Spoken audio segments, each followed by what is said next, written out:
आज मैं आप सबको एक कथा सुनाता हूँ। एक दिन प्रातः एक व्यापारी अपने घर से निकला।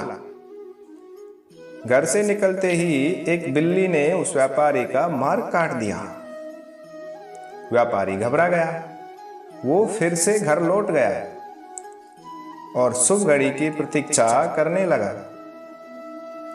और जब वह पुनः अपने घर से निकला तब वो वाहन जा चुका था जिससे राजा तक पहुंचकर उसे भेंट देनी थी। राजा को भेंट नहीं मिली। राजा क्रोधित हो गया। राजा ने उस व्यापारी का व्यापार बंद करवा दिया। इस कारण व्यापारी क्रोधित हो गया। वो क्रोधित होकर घर पर अपनी पत्नी से लड़ बैठा। पत्नी अपने बच्चों समेत मायके वापस चली गई और उस व्यापारी के जीवन में यदि कुछ रह गया था तो केवल अंधकार।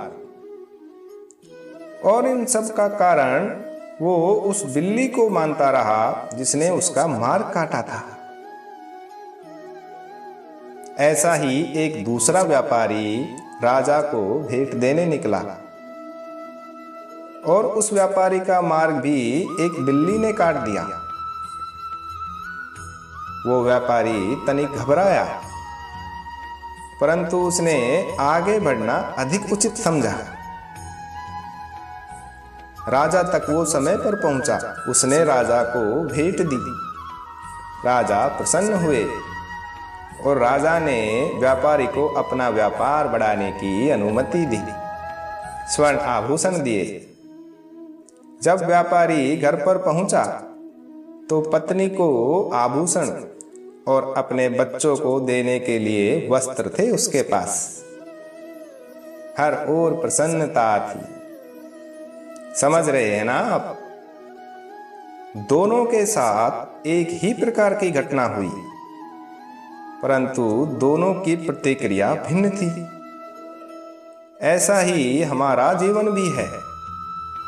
हमारे जीवन में प्रारब्ध का अपना स्थान है, परंतु उसे कई अधिक महत्वपूर्ण हमारी प्रतिक्रिया, हमारे सोच का प्रभाव, क्योंकि ये ही हमारे जीवन को आकार देते हैं।